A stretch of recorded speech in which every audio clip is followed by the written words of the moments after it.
think I was getting paid like $1.10 or 75 cents an hour or something like that. Oh, I think when, I'm going to like junior high school days, we were getting paid maybe, my dad would say, I'll pay you 4 bits an hour. There you go, 4 bits an hour. That's 50 cents. That's right.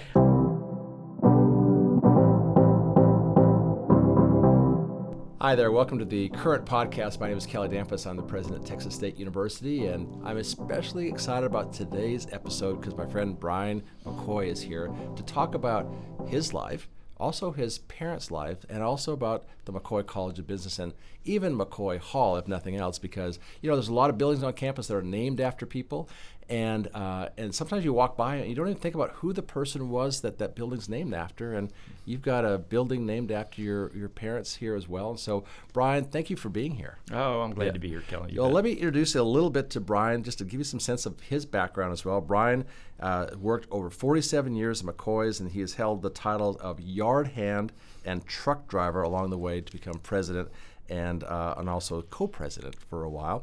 And then he also presently serves as the CEO and chairman of McCoy's board of directors. I'm the chairman, but our daughter Megan is the CEO these days. Yes. Yeah, well, I'm glad to get the correction here. And we actually want to have Megan in here sometime as well because Megan's outstanding, right? Oh, well, she would be the star of this show for sure, so you need to get her on. I agree. So tell us a little bit about your background. How did you end up getting here?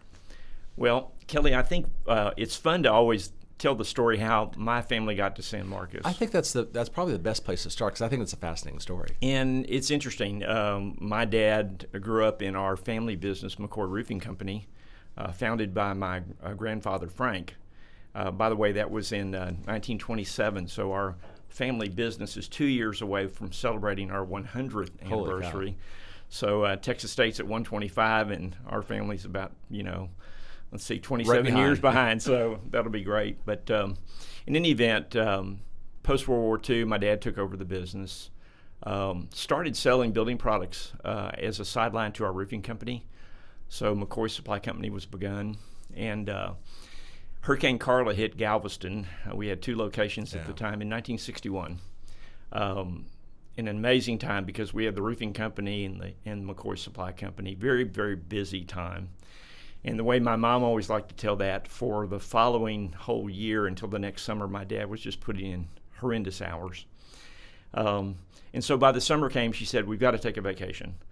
And so the vacation was taking the 4 kids in our family, my 3 siblings and myself, 2 of our cousins, coming up to Landa Park in New Braunfels and spending a week here in Central Texas. My dad enjoyed that fresh water. It got cooler at night, all those kinds of things. The hill country's awesome, right? It is, and that's all he really knew was the coast, having grown up there, and kind of fell in love with this area. And so sure enough, about a year later, they bought 300 acres between Kyle and San Marcos, and that established really our love for Hays County and San Marcos, and then ultimately he moved our business, our headquarters, to San Marcos in 1972. So that's how we got here. That's how you got here, and then you just started expanding the business from there, right? So you started, the first shop was in Galveston, but then when is the next one? Do you remember that? Oh, for sure. Yeah. Oh, yeah. We had 4 locations in the Galveston, Houston areas. Mm-hmm. Our store number 5 was in Austin. And I think my dad did have this thought that we would be growing throughout Texas. Certainly San Marcos was more central, but the reality is he had a chance to move the business here while we were still quite small, and it's become really our adopted hometown, if you will. And, of course, our kids grew up here, and that was really special also. Now, I mentioned that you started off as a yard hand, and that's actually a family tradition, right? Like if you're going to get involved in the business, or if you're just going to be in the McCoy family, you're going to be working in a store somewhere probably, right? We work really hard to at least expose our children to the business. And so I would say this, my dad didn't make my brothers and I work in the business, but I got to tell you, if we were going to drive our own car in high school, we were going to have to pay for it ourselves. So we were incented to work in the business, and I'm always grateful to my older brother, Mike. He really embraced the family business, and my brother, Dennis, and I just sort of followed along. Now, do you remember your first day on the job and being the boss's son? Was it kind of weird that the guys make fun of you or anything? Or? Well, probably my earliest memory of truly working a schedule was really not in the store, but actually my younger brother and I were janitors for the little office building next to our store. So on Wednesdays and Saturdays, we were cleaning the office. I mean, my dad did put us to work, and then later would work in the lumberyard on the sales floor and so forth. Yeah, that's funny. Do you remember what you got paid? Like, I'm trying to think back when I was that age. I think I was getting paid like $1.10 or 75 cents an hour or something like that. Oh, I think when, I'm older than you, I'm going to junior high school days, we were getting paid maybe, my dad would say, I'll pay you 4 bits an hour. There you go. 4 bits an hour. That's 50 cents. But right. Paid in cash in a little envelope and so forth. And really, I didn't start my clock as far as working for the company until I was really paying taxes and on the official payroll, and that didn't happen until 1972. So anyway. So at some point, your dad starts to kind of step away from the business and give you more and more responsibilities. Talk us through how that kind of happened for you to become eventually the CEO. Well, I'd like to brag on him first, but let me get to that story, because really what was happening for us would be things were really good for us until the big box store showed up. Yeah, that's the challenge. And our sweet spot were mid-sized and smaller cities. So as a result of that, about the time really my dad was getting close to retiring, was also the time that we were feeling the pressure of a different marketplace. And of course, each new generation has ideas and so forth. And my brother Mike and I, backstory here, my younger brother Dennis had passed away in the mid-'80s in an accident. So it was the two of us working with my dad. But at the time of his retirement, then, we ushered in a great deal of change to our business plan. And that was important because we had to make up for some of the lost business from the box stores, and then added to that independent builder business. Yeah. My dad retired in 1997, so that feels like not all that long ago, but I know to our listeners that was eons ago. But he was a tremendous businessman. And then, of course, my father, when he retired, he got real serious about philanthropy. And it's like, that's the second half of his story, if you will, which we're so proud of. Yeah. Now I want to turn to that now. So I know when you're building a business, you're just waking up every day, and you're eating what you kill, and you're out there making deals, and you're working ungodly hours, and then you're done, and you hand the reins over to your sons, and then you're like, what am I going to do now? What was it like for him to not be in charge for a while, and then what caused him to kind of want to get involved in philanthropy? My father was always going to be busy with projects. Yeah. He was a builder. Yeah. I think we all have that in our family and company, if you will. But for the first time, really, Kelly, he and my mother sold the remaining about 25% of the business to the family. Mm-hmm. So you might say for the first time in his adult life, he was liquid. Yeah. He had some cash on hand because we always put it back into the business or into our ranch operation. So with that, he started making some of his own investments. But he just caught this idea that you need to give back. Mm-hmm. And my mother was behind that, of course, 100%. Just really a special thing for us to watch as a legacy in our family. We're so proud of my parents. Yeah. Wasn't there a friend of his who kind of turned him towards Texas State at some point? Oh, for sure. Dr. Jean Payne was a family friend, especially close to my sister Brenda Remy and her husband Kari. But Jean and Karen would always come to family gatherings and this and that. And Jean's background, he had been both in private business, but he had also served in the administrations here at Texas State and also Texas Tech. So he had this background really on higher education. Yeah.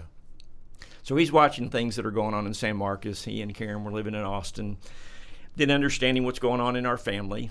And he is the one that birthed the idea that said, I wonder if Emmett and Miriam, my mother, would have some interest in supporting Texas State University in a big way with the business school.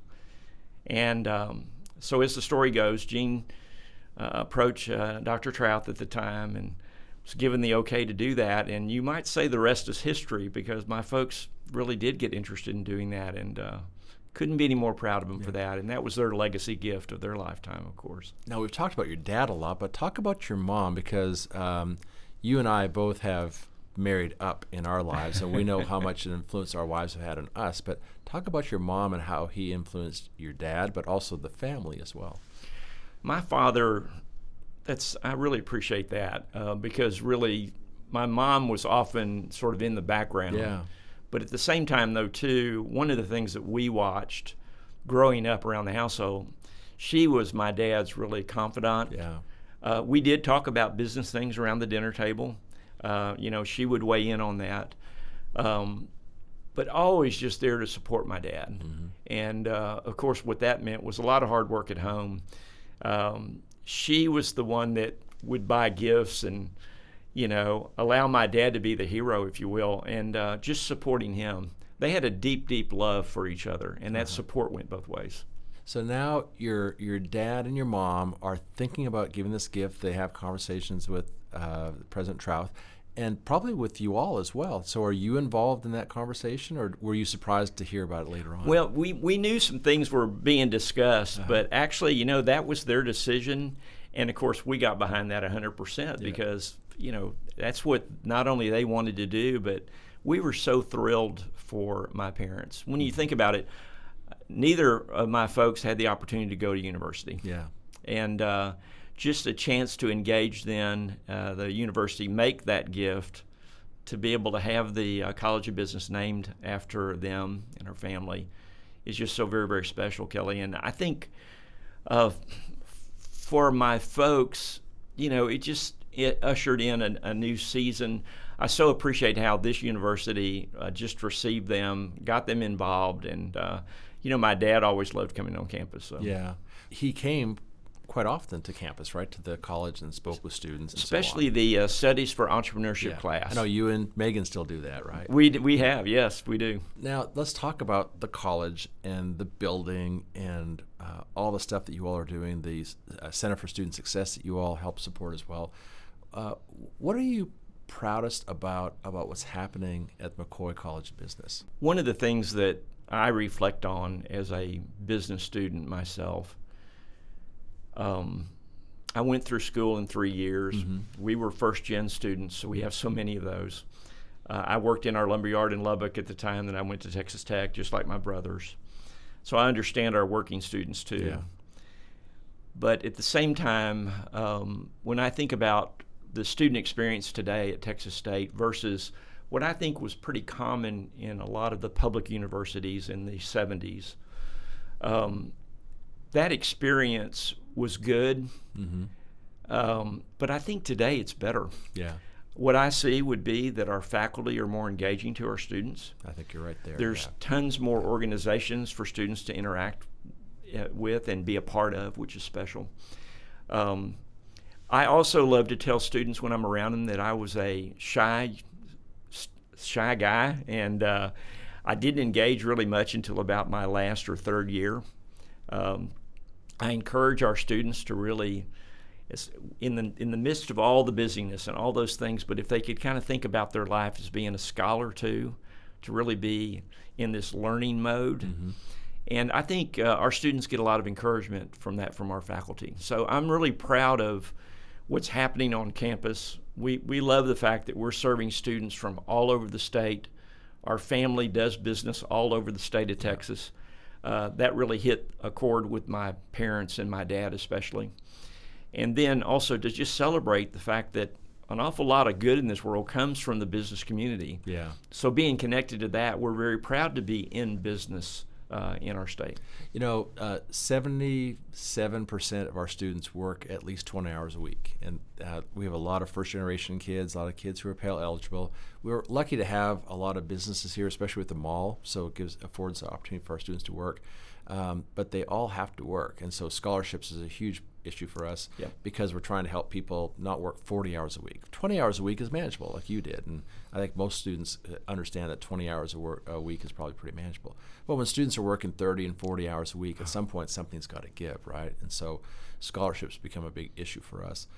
The other thing you mentioned is kind of interesting, how many kids from Texas go to Texas State. 95% of our students are from the state of Texas. And so, you're feeding a population that's very important to the future of Texas, not just the current and the past. And so That's pretty interesting. Now, let's talk about you and your leadership style at McCoy and also with the College of Business as well.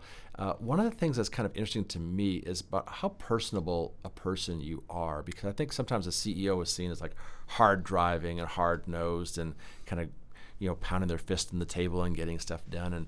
And you certainly got a lot of stuff done. You all faced a lot of challenges and got through them. But you were one of the most personable and frankly just nicest people I've ever met. And one of the things I love about you is how you treat your folks that work for you.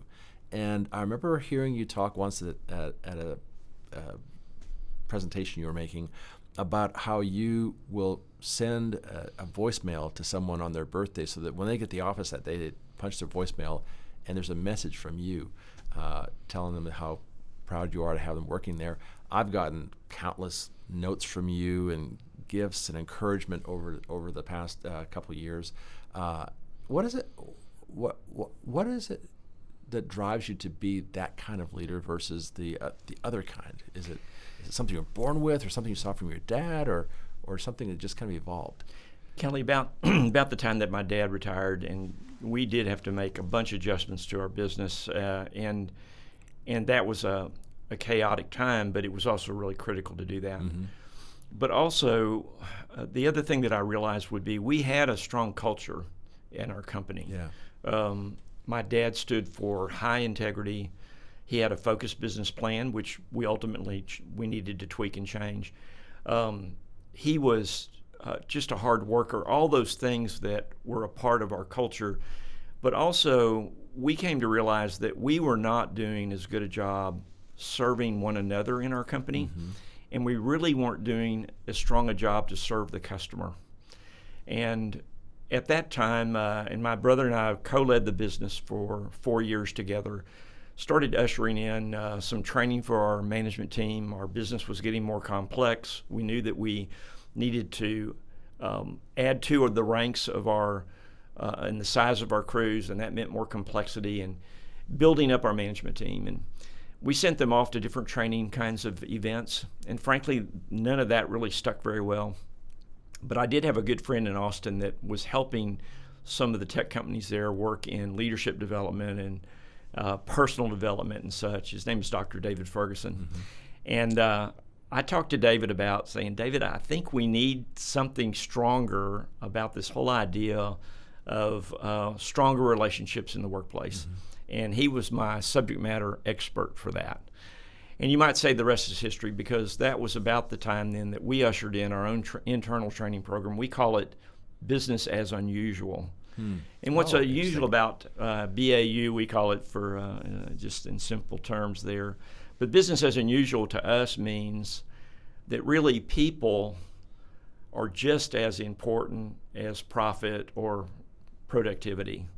You have to have both. Mm-hmm. I love telling people this. When I was CEO, every single morning, I knew that we had to make money at McCoys. Mm-hmm. I mean, I did. But at the same time, could we put a people-centered focus on our business? So let me give you an example of that. Sure. One of the things early on in my tenure, I realized that we needed to celebrate people.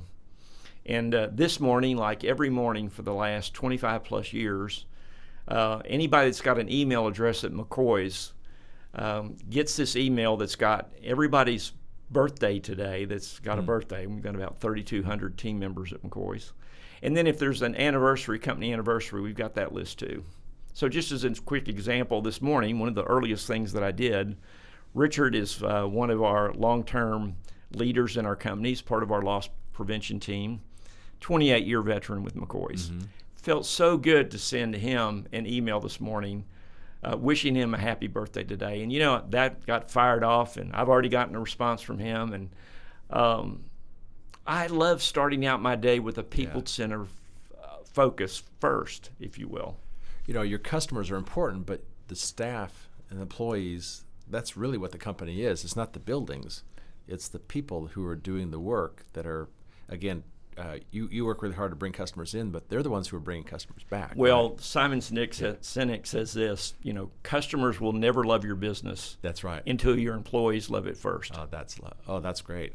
There's another kind of business motto about how culture eats strategy for lunch. Oh, right?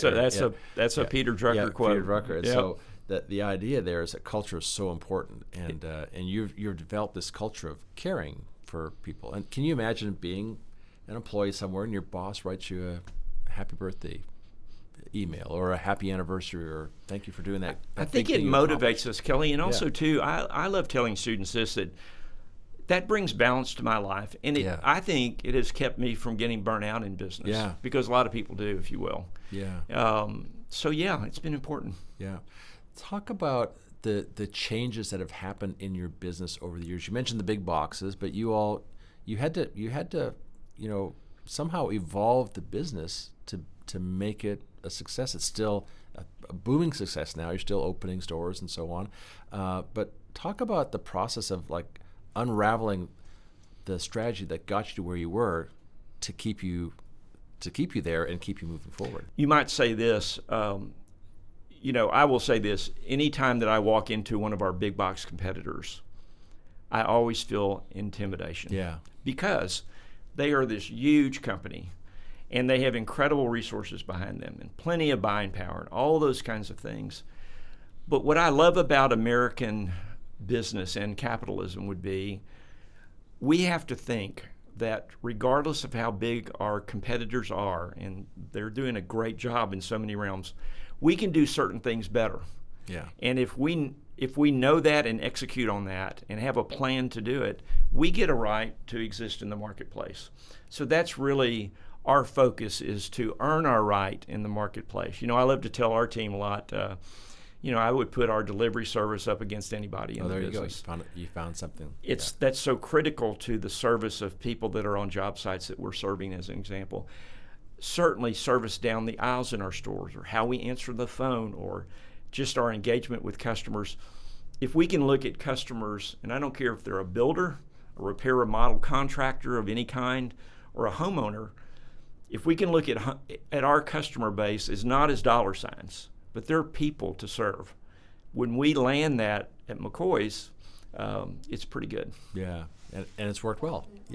Well, let me turn our attention now for a second to Megan. So there's a succession for your grandfather to your dad, then from your dad to you, and then just recently in the time of our relationship, transitioned from you to Megan, to your daughter now, who's now the fourth generation. Well, Megan, we exposed both of our kids to the business. Our son Reed is involved in the business too, but also on our ranch operation.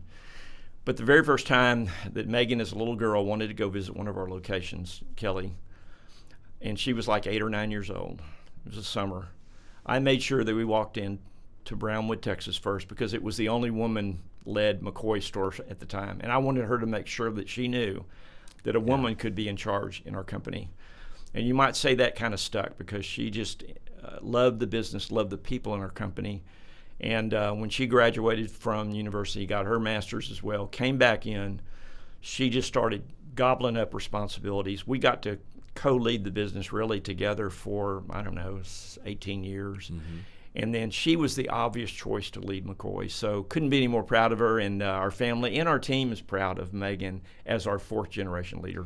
Brian, one of the fun features of the podcast is we invite viewers and listeners to submit questions for me, and so I'm going to turn the table now and give you some of those questions. I've not seen the questions, so I'm not sure what's in there, but I'll ask you to pick one of those cards and just ask me the question, and I'll do my best to answer them. Oh, I love this question. So here it is, Kelly. If you could start college over, what would you study and why? I was a law enforcement major in a community college, and then I did criminal justice and then sociology later on. But I took a history class one time from a guy named Phil Perotti, and it was stunning to me. This is an undergraduate class, and I didn't know you could major in history. I thought you had to major in something that was named after a job, and I really wish I would have a chance to go back and major in history. I'm doing it now. So, as you get older, you have a little more time to be reflective. I think about how I got here, about how we all got here. And I do a lot of reading. I read a lot of biographies. I'm into presidential biographies right now. It's kind of my thing. And World War II. It's 2 areas I'm kind of studying. So I'm becoming a lay historian, but I really wish I'd kind of gone into the history track and done that. What about you? What would you have majored in if it wasn't business? Oh, goodness gracious. I have to say that I really enjoy reading as well. Yeah.